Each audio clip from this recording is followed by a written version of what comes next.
So it's great to be here in Ennis to celebrate the O'Malley clan gathering, and it's great to see so many people in the room. Over the next 30 minutes or so, I am going to talk to you about the O'Malleys of Clare and Limerick, and I'm also going to give you a little bit of an update on the Finding Grace project that we're running as part of the O'Malley Clan Association and the O'Malley DNA project.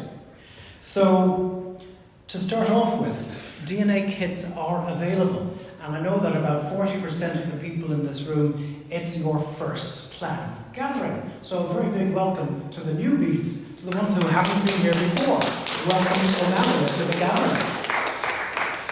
If you're interested in buying a DNA kit at the end of this session, we have them available. We have special discounts, especially for the clan gathering, so you're going to get them cheaper here than you would do if they were bought online.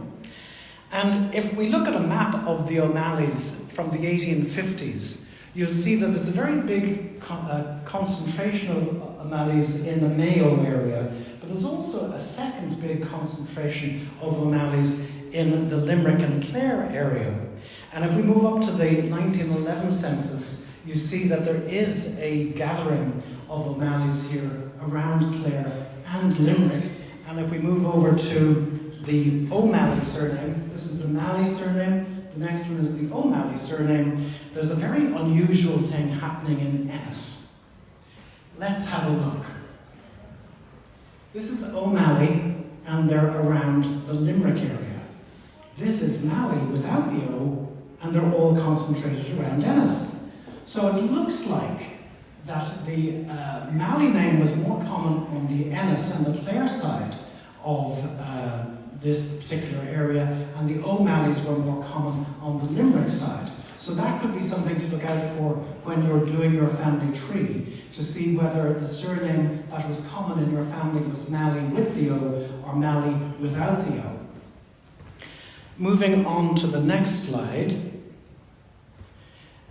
we have O'Malleys only in the 1850s, and this goes down to the actual townland level. And you can see that the O'Malleys are concentrated in the Limerick area. And then if we look at O'Malley and variants, you can see that there's a concentration in the Ennis area as well. And if we zoom in on that, and this is all on John Grenham's website, and John Grenham is one of the foremost genealogists in Ireland, and he's put together this wonderful website called johngrenham.com. And if you zoom in on the Ennis area, it actually brings up these interactive maps where you can drill down to the parish level. So hands up anyone who has O'Malleys that came from the Ennis area. Anybody at all? Anyone from Clare? Anyone from Limerick? All right, quite a few Limerick O'Malleys. Quite a few Limerick O'Malleys. And the beauty of knowing where your O'Malleys came from is that you can actually go to John's website, and it will give you a list of resources, and you can see them here on the right hand side, a list of resources that will bring you to record sets that are specific for your particular ancestral homeland. So this is well worthwhile checking out, and he's got some wonderful maps as well. And you can see that the O'Malleys that are concentrated around Ennis are in the Kilnamona parish. Interestingly, if you look a little bit to the east, you've got a townland or a parish called Temple Mailey. And if you look to the west and a bit south, you've got a parish called Kilmailey. And I looked these up on loganum.ie, which is a wonderful website for looking up Irish place names. And there are several Kilmalleys, but the Kilmalley in County Clare is thought to be associated with Kilmailey Church, established in 1195 by Donal Mór O'Brien, one of the major chieftains of this area. And he placed it in charge of the Augustinians. And this kind of ties in with what Dick Cronin was talking about earlier on, about the medieval church and monastic Ireland. And you can see that the name Mailey was present in Clare all the way back to that particular period, which would have been around about the late 1100s. So the Mailey name has been present in Clare since the 1100s. And similarly for Temple Mailey, which was the other, well, here's some very nice photos of the ruins of the church of Kilmaley. And if you're in that area, you can go in and take a look at those particular ruins. But for Temple Mailey as well, it's probably named after a medieval Irish saint that has been lost to history. There probably was a saint called Malia, and therefore E-Malia, or E-Walia, translated into Temple Mailey when all of the Irish place names were anglicised to English place names. And Temple Mailey has a very nice ruin as well. This is again associated with the same medieval saint, more than likely, and the ruins of that church are still visible today. So it just goes to show that the Mailey name has been present where we actually are today since the 1100s.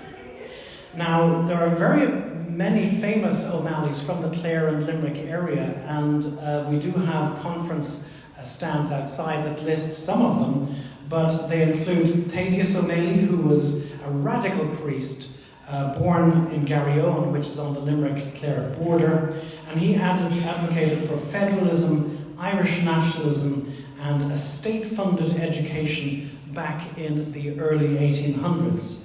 And then we have Early O'Malley, the famous revolutionary and author, who was born in Mayo but worked extensively in County Clare. We have the O'Malleys of West Clare, a very famous traditional Irish music group. And we have people like Donogh O'Malley, born in Corvalley in County Limerick, who introduced free secondary school education for everybody in Ireland. And then, of course, we have Des O'Malley, very famously Irish politician, nephew of Donogh, and he founded the Progressive Democrats. So both Limerick and Clare have brought forth many famous O'Malleys that have contributed to O'Malley heritage. And these belong to Group 2A in the project, and the Group 2A are Limerick O'Malleys. So we do have the genetic signature for these particular historical O'Malleys as well. Now, back in the O'Malley Clan Rally in 2019, which was held in Limerick, I went around and I asked people, how did the O'Malley name get into Limerick? And it was very interesting, some of the theories that people had at that time. Because a lot of people came forth and said, well, you do know that Grace O'Malley, the Pirate Queen, was a guest in King John's Castle, specifically in the below ground level, in the dungeons between 1577 and 1578. And any prisoner at that time would have to rely on food being supplied by their family, by their kinfolk. So it's possible, the theory goes, that Grace O'Malley had her kinsmen around her who prepared her cuisine. I'm not sure what the cuisine would have been like in 1577, and maybe one of them married a Limerick girl and the rest is history. So that was theory number one. Theory number two was that the O'Malleys were involved in the Battle of Kinsale. And after the Battle of Kinsale, the O'Sullivans left Kinsale, and you had the retreat of the O'Sullivan Bear all the way up towards the O'Rourke clan of Breffni, where they were hoping to take refuge. And this is in 1602. 1,000 men left Kinsale.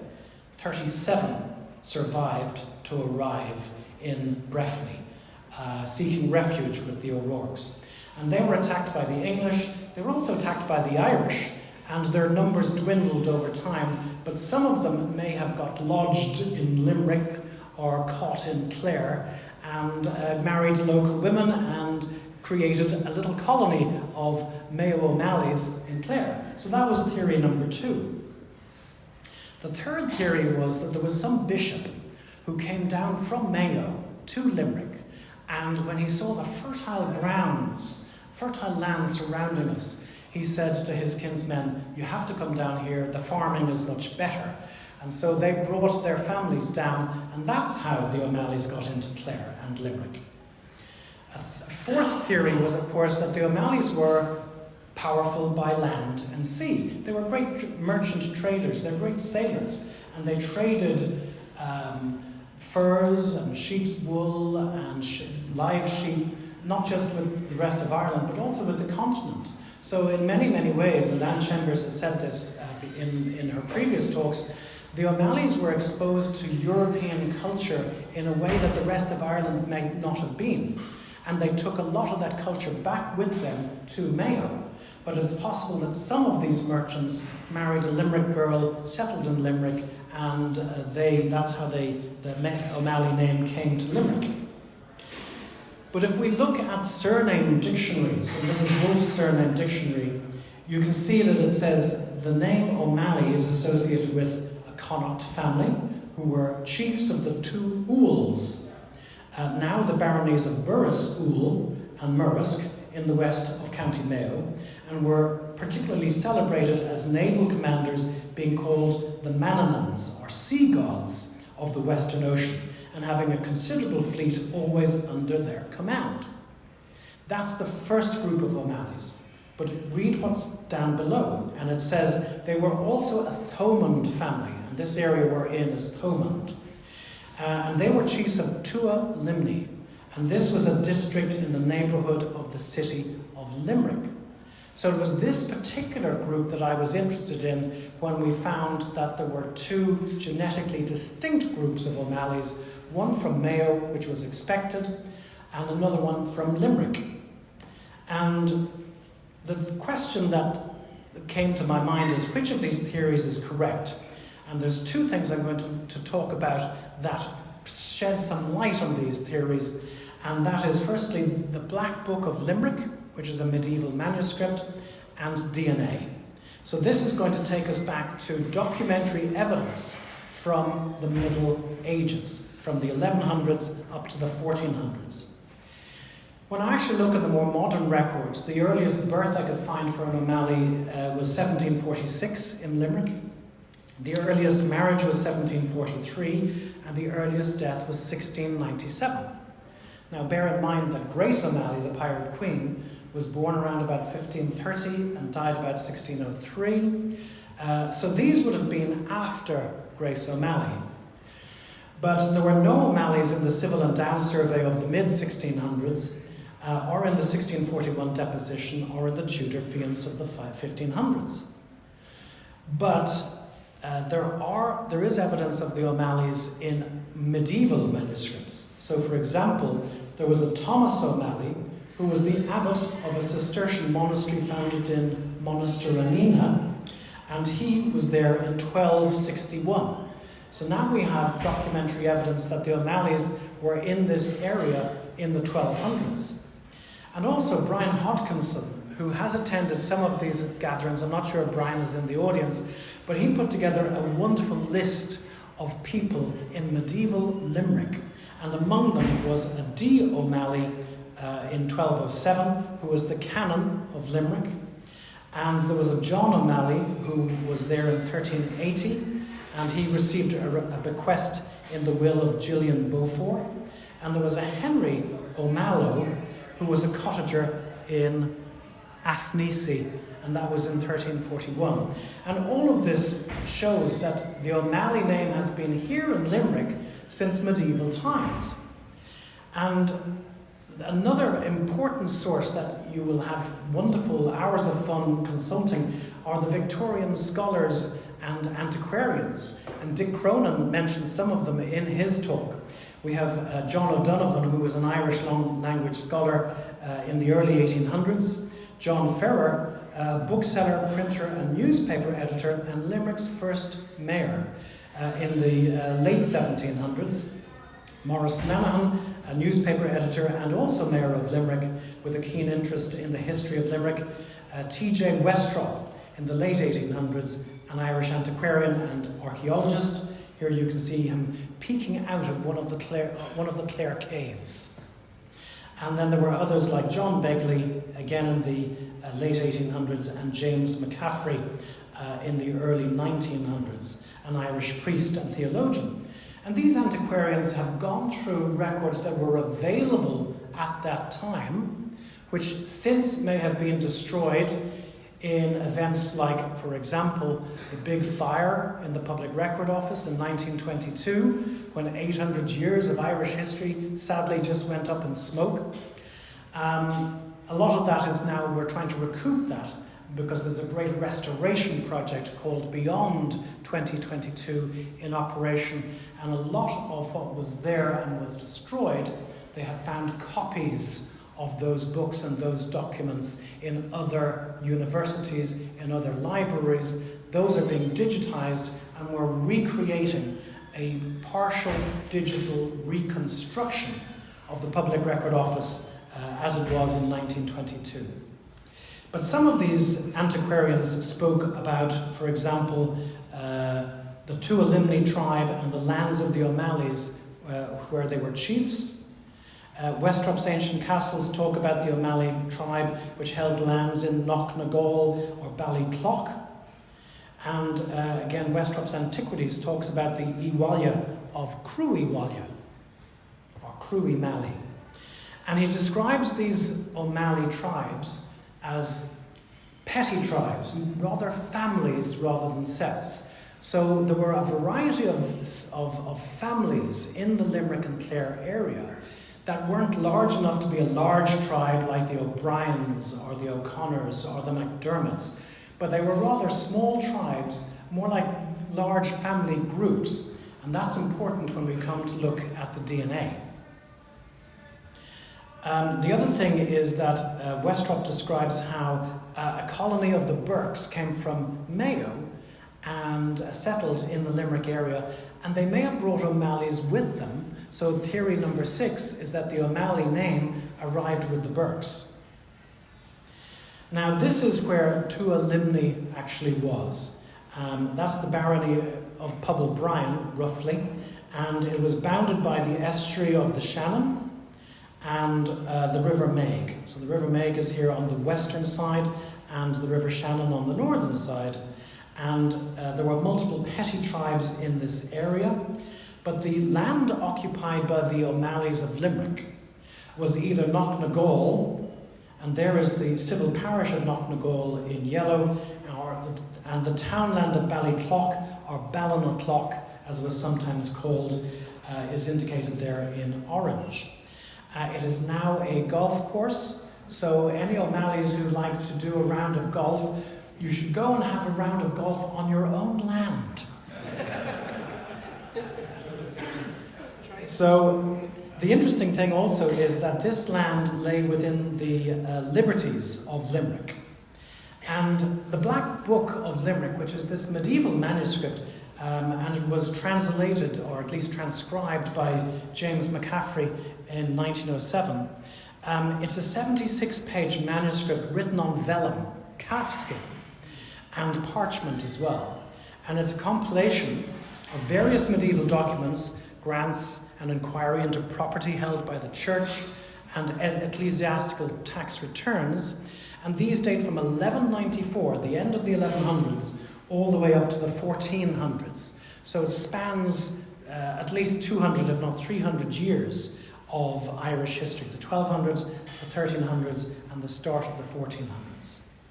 And McCaffrey published this in 1907. It contains an introduction followed by 14 chapters.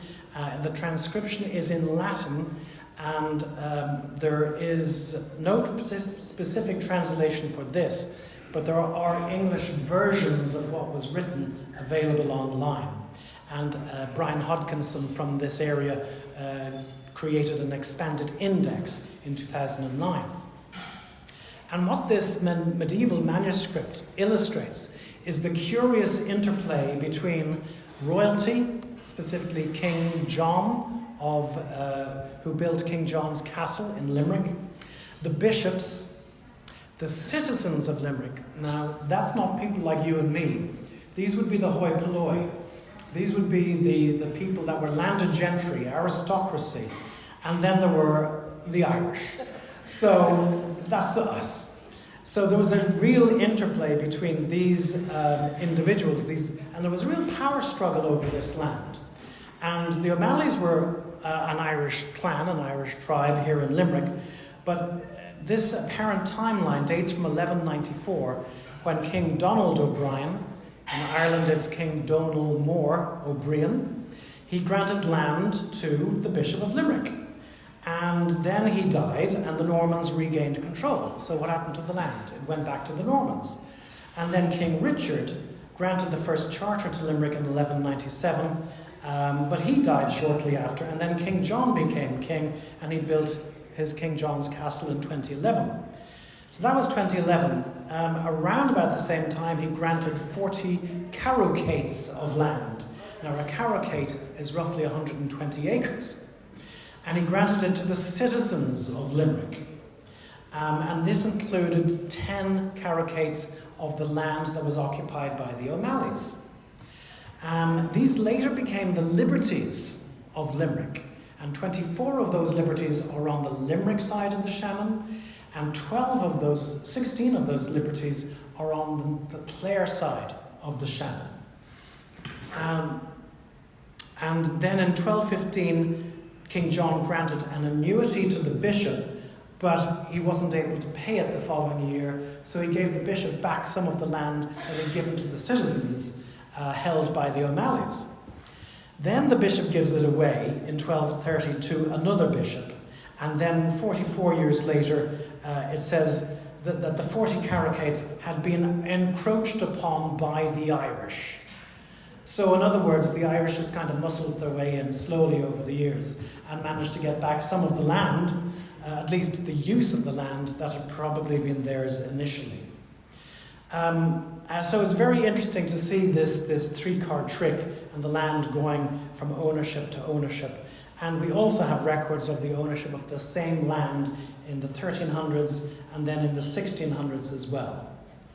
So there's a lot of information from these antiquarians who had access to a lot of documentary evidence and who spent years of their lives just researching this stuff because they were passionate about it. But it clearly establishes that the O'Malleys were present in this Limerick area by the 1100s, and that means we can dispense with the idea that they came down with Grania Whale. We can dispense with the idea that they were associated with the O'Sullivan Bear Retreat. There probably wasn't a bishop who brought his men down from Mayo and they settled in Limerick, because the O'Malleys were here since the 1100s. And we can probably dispense with theory number 6, that they were with the Burkes when the Burkes came down from Mayo. So that leaves us with theory number 4. The Mayo O'Malleys were merchant traders for many, many centuries. Did they come down with them, or are they an entirely separate clan? And to help address that question, we turn to the DNA. And the O'Malley DNA project now has been running for many years. We have 420 members in this DNA project who have done DNA testing. And you can see that recruitment to the project has steadily been increasing over the years. And like I say, if anyone else wants to join the DNA project, we have DNA kits available here today at a discounted price. So just come over to myself, Paddy Waldron. Paddy, put your hand up there. Paddy Waldron has kits as well, and we'll be able to get one for you at a discounted price. But this is what the results page of the DNA project looks like, and the O'Malleys of Limerick and Clare are in groups 2A and 2F. Now this is interesting because back in 2019, when I presented data on the Limerick O'Malleys, there was only one group, and it was group 2. But since then, we've had to split it into 6 separate subgroups. So why is that? Does this represent the many petty tribes that were described by Westrop and others in their antiquarian research? Are we actually looking at several different groups of O'Malleys in the Limerick area? Or has there been some kind of surname switch somewhere along the lines that explains why people with the O'Malley surname are popping up in different genetic groups? That is an open question at this point in time. This is where the various O'Malleys sit on the tree of mankind, and they go back to a common ancestor. They all share the same common ancestor, but he was born in 450 AD, which is 1,500 years ago. And it's important to remember that surnames arose in this period here, between about 950 AD and 1250 AD. So there was about a 300-year time period when surnames were invented and were adopted by people in Ireland. And Ireland has some of the longest surnames in the world, well, certainly in Europe. China has the longest genealogies. Ireland has the longest genealogies in Europe, going back at least 1,500 years ago with reasonable accuracy, because writing and literacy was introduced to Ireland around about 600 AD. Prior to that, it was all oral transmission of these genealogies, and they would have been prone to errors, people failing to recall the genealogy correctly. But from about 600 AD onwards, we can be reasonably sure that things were written down, and therefore they probably survived intact. But these are the 6 groups. Now, there is a connection to the Mayo O'Malleys. Those are the Limerick O'Malleys there. These are the Mayo O'Malleys here, and they share a common ancestor who was born roughly about 2,500 BC. So everybody in Ireland shares a common ancestor who was born about 2,500 BC. So the Mayo O'Malleys and the Limerick O'Malleys are not related within the surname period, which is about the last 1,000 years. If we then ask the question, where did they come from? We have to go back on the O'Malley line a little bit to a DNA marker called L226. And this particular marker is associated with someone that a lot of you will be familiar with, and that person is Brian Boru. So the Mayo O'Malleys are associated with Grace O'Malley, obviously, but they go back to possibly Niall of the Nine Hostages up in that part of Ireland. But in this part of Ireland, the Limerick O'Malleys are more associated with Brian Boru. And it's interesting because when I first put this forward at one of the first clan gatherings where I was asked to present, and we were able to identify that the Limerick O'Malleys were with Brian Boru, the Mayo O'Malleys were with Niall of the Nine Hostages. I was told that afterwards at the AGM, all the Brian Borus took up one side of the table and all the Niall of the Nine Hostages took up the other side. So this is nice to actually be associated with Brian Boru. So where does that leave our theories? Well, a lot of them have been passed out. Theory number 4 still holds. There could have been some merchants that moved down to Limerick. But theory 5, the idea that the O'Malleys of Limerick were separate clans to the Mayo O'Malleys, is very much suggested by what the DNA is saying. So, just to summarise this part of the presentation, the Black Book of Limerick paints a fascinating picture of power play in medieval Limerick, and it confirms that the O'Malleys were well established here by the late 1100s. Then the DNA shows that the Limerick and Mayo O'Malleys are genetically distinct. They don't share a common ancestor in the last 1,000 years. It's more like 4,500 years ago. Some Group 2 O'Malleys are probably descended from the original Limerick tribe described by Patrick Wolfe in his surname dictionary as occupying the lands around Tua Limni. But which of the Group 2 subgroups represents that particular description? You know, which of the subgroups actually can be traced back to the liberties of Limerick, Tua Limni, Ballinanclough, that area? And the good thing is that anyone can use the Black Book. So it's not just O'Malleys that are mentioned in the Black Book. It's everybody that was in Limerick and this area in the 1100s. So if you've got a particular surname that you're interested in researching, consult Brian Hodkinson's expanded index that he published in 2009, and I'm going to give you the the link to that at the end of the presentation, and see if your particular name of interest appears in medieval Limerick. And a comprehensive English translation still needs to be put into place because that will also help this type of citizen science work. So this is where the 6 groups of O'Malley's in the project could very well have, one of them could very well have ended up in this Ballyclough or Knocknagowl area. And the O'Malley group is only one subgroup, but where did the other ones come from? Because we might be able to say, okay, group 2A is associated with Ballinaclough, but then it raises the question, well, what about the other 5 subgroups in Limerick? Where did they come from? What are the origins of the other 5? And do they go back to medieval times? Has there been a more recent surname switch in the last 200 years, in the last 500 years? These are the questions that we need to answer. And to help answer them, if we look at the nearest neighbours to each of these genetic groups, we might get some clues.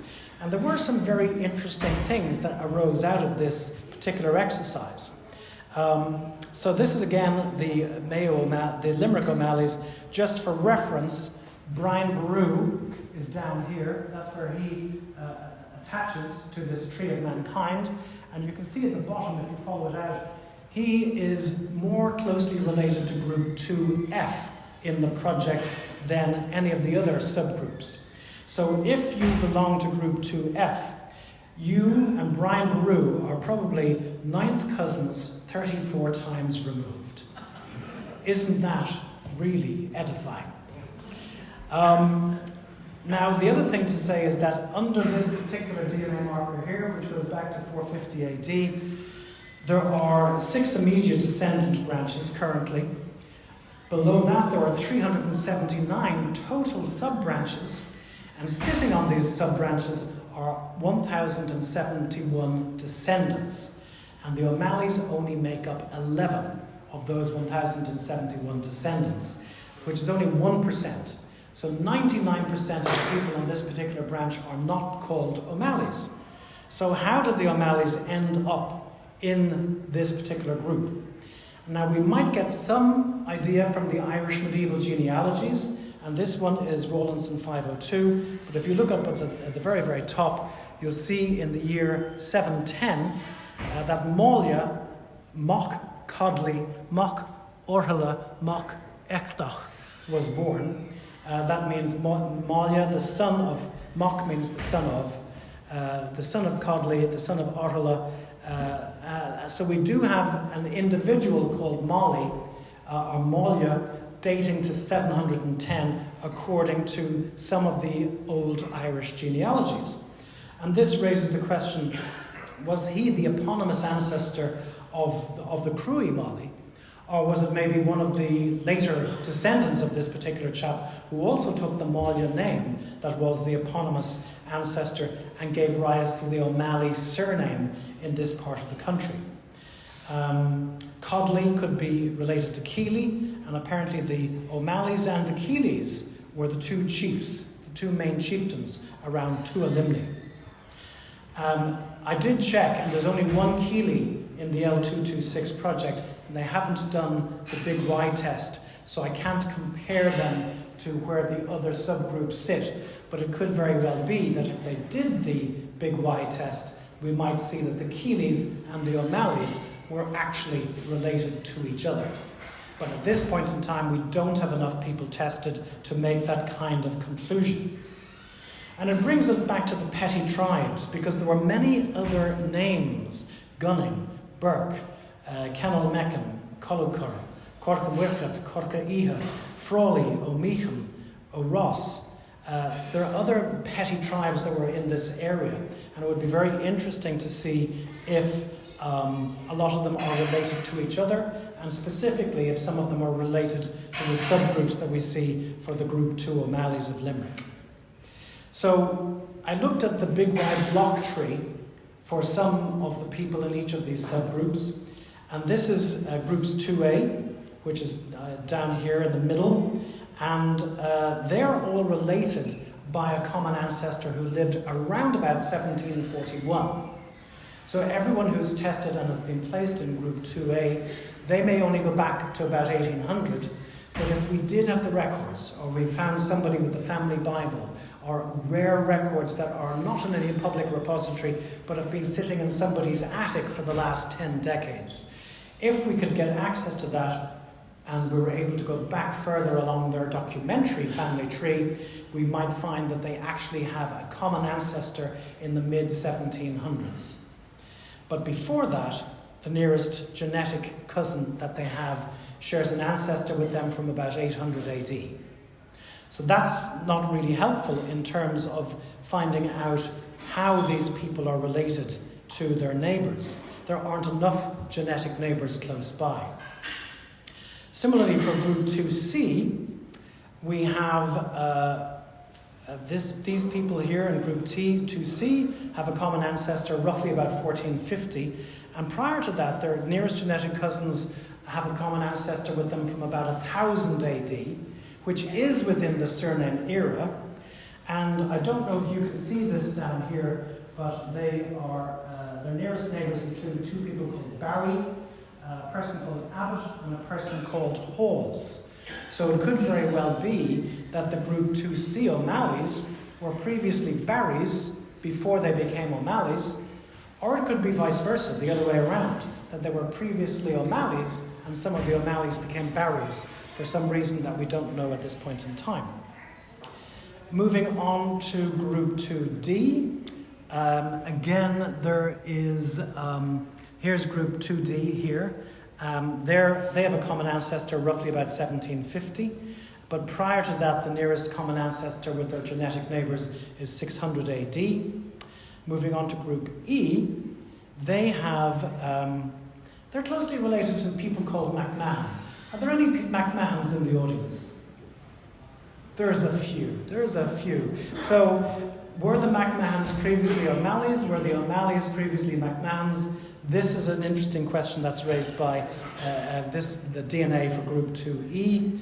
And the last group, Group 2F, they have a common ancestor, but it's 1000 AD, 1000 years ago. So really there aren't enough genetic neighbours beside these people to inform us about the origins of these particular subgroups at this point in time.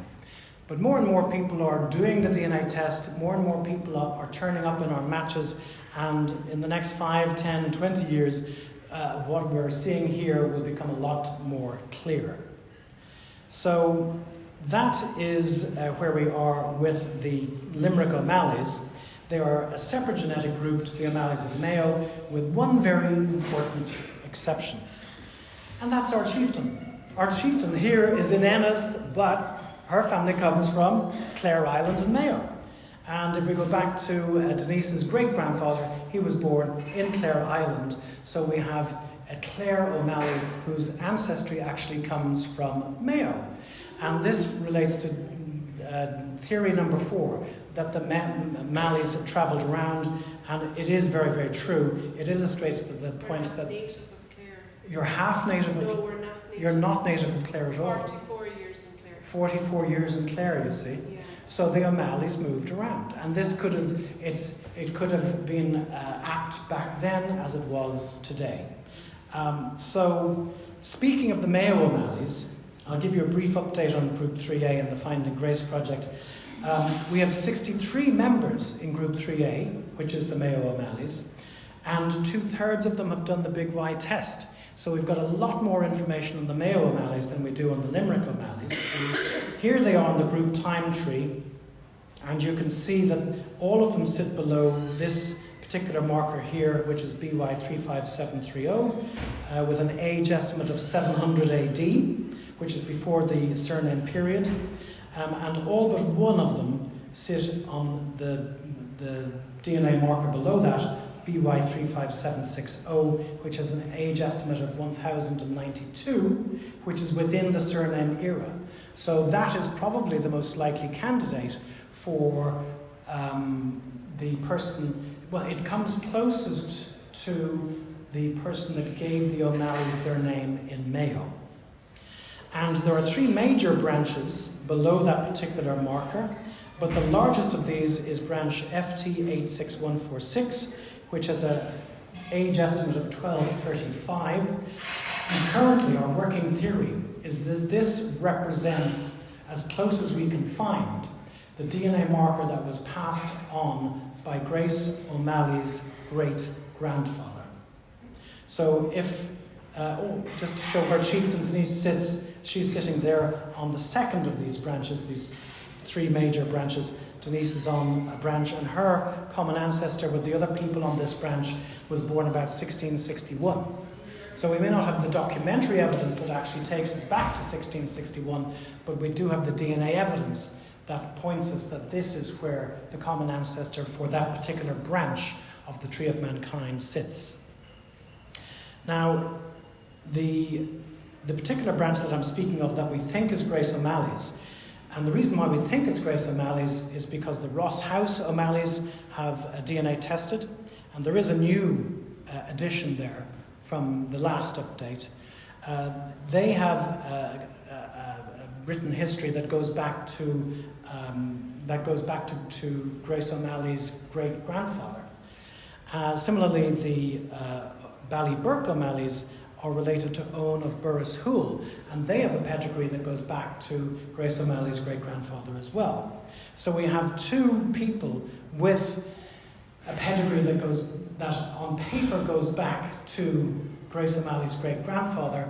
And for many years back in the 1940s and 50s, there was a lot of contention between the groups about which line was the senior line.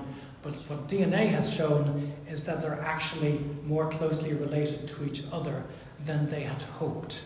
And as a result of that, it means that we cannot say, well, they both were the senior line, because they both go back to an ancestor who was born about 1650, which is probably Owen of Burrishoole.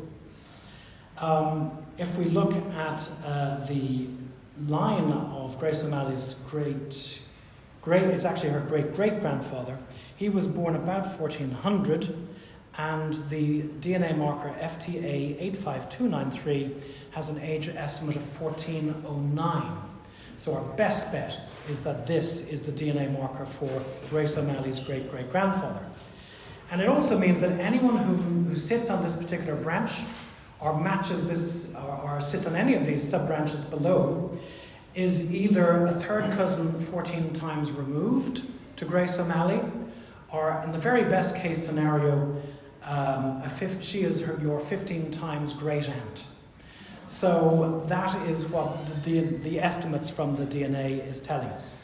And this is just a slide that we've shown previously, showing that the pedigrees for the Ross House O'Malleys go back towards Grace herself and her great-great-grandfather.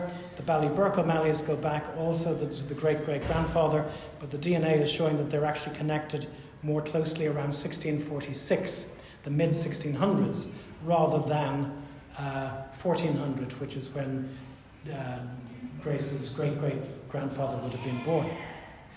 So the next steps for DNA testing are to identify more descendants, if we possibly can, and test them and triangulate back as far as we can. And then, of course, we have to go through the laborious process of validating everything by modern genealogical proof standards.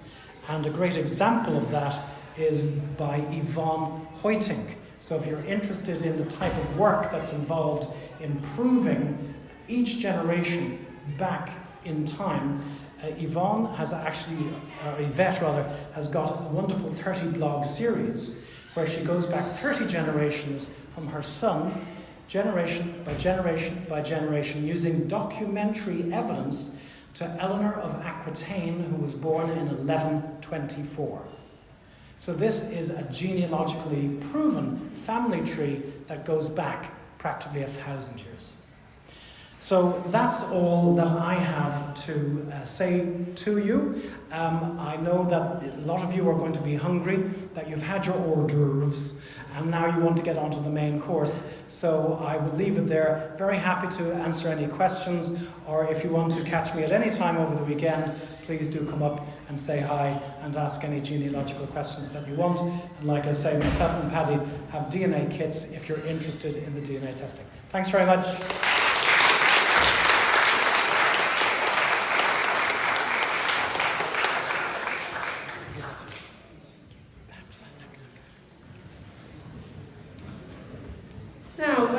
about that. Wonderful presentation there by Morris. We're going to break now. We've a Cayley band coming at 9 o'clock. So you can get up and chat. The bar is open for another 10 minutes, so run and get the last of what they have there, and be back as near as you can for 9, because it's exceptional what's ahead. If the Irish will know of Stockton's Wing, we have the brother of Stockton's Wing leading our Cayley tonight, Joe Hanrahan, and their nephew will also be with us, David. We call him Hannah. He's David Hanrahan. And we have some members of the Kilfenora Cayley band as well. So I'm just absolutely delighted. The band is called Spree, which they named especially for us tonight because Brendan in particular loves the word merriment. So I asked them to name the band in Brendan's honour. So go and enjoy yourselves. Remember the project that you have. You have to meet 3 O'Malley's or their spelling variants. Get a little bit about them, and I'll be doing a spot check on you. And please also be aware of the people that are travelling on their own and invite them into your group, please. And we'll talk later. Thank you very much.